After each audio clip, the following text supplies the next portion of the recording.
semuanya, nama aku Esther. Nama aku Baby. Di sini kita berdua bakal ngejelasin tentang Kawah Ijen. Jadi segala macam tentang Kawah Ijen.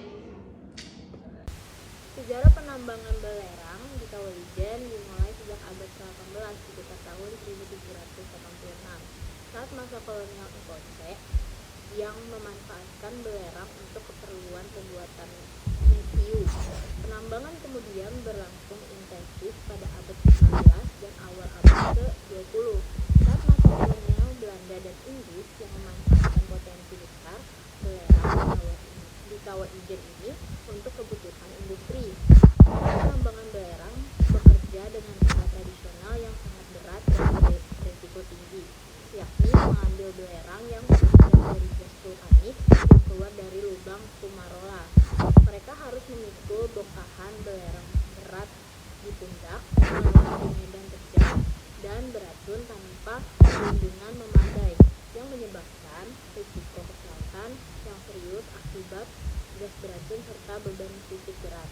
Aktivitas ini masih berlangsung hingga kini sebagai mata pencaharian utama masyarakat lokal, meskipun dengan skala yang lebih kecil dan adanya perhatian terhadap keselamatan kerja. Nah, penambangan di Kawah Ijen juga menarik perhatian ilmuwan dan peneliti vulkanologi sejak awal, yang menjadikannya objek studi tentang fenomena vulkanik, gas beracun, dan keunikan danau bawah asam yang sangat tajam. Sejarah panjang dan keberlangsungan penambangan ini mencerminkan perpaduan antara kebutuhan ekonomi lokal dan tantangan ekstrim lingkungan Kawah Ijen. Penambangan belerang di Kawah Ijen membawa potensi ekonomi yang signifikan dengan nilai ekonomi total mencapai sekitar 4,29 miliar per tahun. Pendapatan dari penambangan ini nggak hanya jadi sumber utama penghidupan bagi banyak penambang lokal, tapi juga berkontribusi pada sektor pariwisata dan produk turunan seperti souvenir dan bahan pupuk. Hal ini menunjukkan bahwa kegiatan penambangan memiliki manfaat ekonomi nyata yang layak untuk dilanjutkan dengan pengelolaan yang baik demi keberlanjutan. Namun kegiatan ini juga menimbulkan sejumlah permasalahan ekonomi terkait dampak lingkungan dan kesehatan. Para penambang menghadapi risiko kesehatan akibat paparan gas belerang beracun seperti sesak napas, nyeri sendi, dan pusing. Selain itu, aktivitas penambangan dapat mencemari lingkungan sekitar dengan bau dan asap yang mengganggu ekosistem. Kerusakan lingkungan meliputi perubahan lanskap serta potensi terganggunya habitat flora dan fauna di sekitar kawasan. Kesimpulannya, Kawah Ijen adalah contoh di mana potensi ekonomi dari penambangan belerang harus diimbangi dengan perhatian serius terhadap persoalan lingkungan dan kesehatan manusia. Praktik penambangan berkelanjutan dan meningkatkan keselamatan kerja menjadi kunci agar manfaat ekonomi dapat terus dirasakan tanpa merusak lingkungan dan kesejahteraan masyarakat.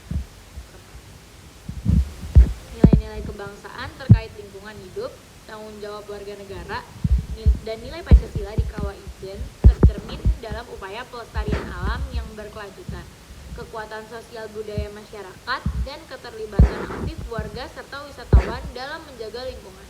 Kawah Ijen tidak hanya ikon kehidupan alam, tetapi juga simbol perjuangan keras pada penambang belerang dan kearifan lokal yang mengedepankan nilai gotong royong, keberlangsungan, dan penghormatan terhadap ciptaan Tuhan seperti termaktub dalam Pancasila.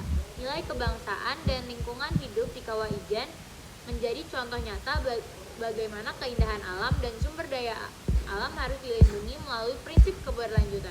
Masyarakat lokal bersama pemerintah dan relawan masih aktif menjalankan program kebersihan dan pelestarian lingkungan, seperti gerakan bersih bersih jalur pendakian, mengelola sampah secara bertanggung jawab, dan menjaga kelestarian geowisata. Ini menggambarkan tanggung jawab warga negara untuk menjaga lingkungan alam agar terus lestari dan bermanfaat bagi generasi mendatang.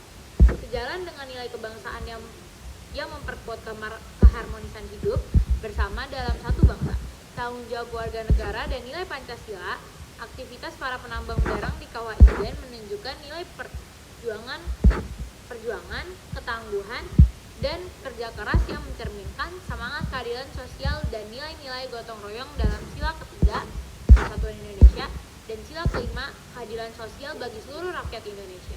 Pancasila. Selain itu, pelibatan masyarakat dalam menjaga dan melestarikan lingkungan Kawah Ijen sejalan dengan nilai sila kedua, kemanusiaan yang adil dan beradab, karena menghormati makhluk hidup dan alam sekitar. Secara keseluruhan, Kawah Ijen menjadi laboratorium nyata penerapan nilai-nilai Pancasila dalam kehidupan berbangsa dan bernegara melalui pelestarian lingkungan dan pembangunan berkelanjutan. Pendidikan dan kesadaran ekologis kawasan Kawah Ijen juga menjadi media edukasi interaktif tentang pentingnya pelestarian lingkungan dan keterhubungan manusia dengan alam. Wisatawan dan masyarakat diajak memahami realitas sosial dan ekologis melalui pengalaman langsung. Kesadaran ekologis ini adalah wujud implementasi Pancasila untuk menciptakan masyarakat yang sadar akan hak dan kewajiban dalam menjaga bumi sebagai warisan bersama. Dengan demikian, nilai-nilai kebangsaan, tanggung jawab warga negara, dan nilai Pancasila di Kawah Ijen tercermin dalam perlindungan lingkungan yang harmonis, perjuangan sosial budaya, dan edukasi keberlanjutan yang melibatkan seluruh elemen masyarakat serta wisatawan. Interaksi sosial di kawasan wisata Kawah Ijen melibatkan berbagai hubungan antara masyarakat lokal, wisatawan, dan pelaku usaha pariwisata yang menciptakan dinamika sosial ekonomi yang kompleks. Masyarakat lokal yang menjadi pelaku utama dalam penyediaan jasa wisata seperti pemandu, penjual makanan, dan penyedia penginapan berinteraksi langsung dengan wisatawan, menghasilkan pertukaran sosial dan ekonomi yang signifikan. Namun perkembangan pariwisata ini juga menyebabkan perubahan sikap masyarakat yang bisa berupa kejenuhan dan ketegangan, terutama ketika jumlah wisatawan yang sangat tinggi dan menimbulkan kemacetan serta persaingan usaha di antara warga lokal. Selain hubungan ekonomi, interaksi sosial di Kawah Ijen juga dipengaruhi oleh aspek budaya dan spiritual masyarakat yang menganggap kawasan ini sebagai tempat keramat dengan larangan adat tertentu. Hal ini menambahkan dimensi sosial yang unik dalam interaksi tersebut. Adaptasi sosial dan kearifan lokal sangat terlihat dalam cara masyarakat memanfaatkan lingkungan alam untuk bertahan hidup dan mendukung pariwisata yang sekaligus menjaga keberlanjutan kawasan. Terdapat juga tantangan dalam menjaga keharmonisan hubungan sosial ketika pariwisata berkembang pesat sehingga dibutuhkan pengelolaan yang baik agar interaksi sosial tetap positif dan konstruktif bagi semua pihak yang terlibat. Dengan demikian, interaksi sosial di Kawah Ijen adalah hasil dari keterlibatan masyarakat lokal yang aktif dalam ekonomi, pariwisata, pertukaran budaya, dan tantangan sosial yang muncul dalam menghadap perubahan lingkungan wisata yang semakin ramai. Presentasi multimedia interaktif di Kawah Ijen dapat memperkaya pengalaman wisata dengan memadukan fenomena alam, blue fire, sunrise, dan nilai-nilai kebangsaan, lingkungan hidup, serta budaya lokal. Konten interaktif bisa mencangkup peta jalur pendakian, kuis singkat tentang geologi dan pelestarian, serta simulasi dampak lingkungan dari aktivitas wisata. Platformnya bisa berupa display layar sentuh di area parkir, booth informasi di pintu masuk, aplikasi mandiri, atau proyeksi interaktif di pusat informasi TWA Kawah Ijen. Rincian rancangan tujuan dan audiens tujuan itu meningkatkan kesadaran lingkungan, pemahaman budaya lokal, serta partisipasi pengunjung dalam pelestarian Kawah Ijen. Audiens wisatawan domestik dan mancanegara, pelajar, komunitas lokal, dan pengelola fasilitas. Alur konten utama pengenalan Kawah Ijen. Lokasi, sejarah geologi, ukuran kaldera, dan fenomena cerah seperti blue fire. Kelebihan pendekatan ini meningkatkan pemahaman lintas budaya dan lingkungan bagi pengunjung, mendukung pelestarian lingkungan melalui edukasi dan partisipasi aktif, memperkuat identitas kebangsaan melalui penekanan nilai gotong royong dan tanggung jawab bersama. Nggak apa-apa. Sekian dari kita berdua yang menjelaskan tentang Kawah Ijen. Terima kasih. Bye-bye.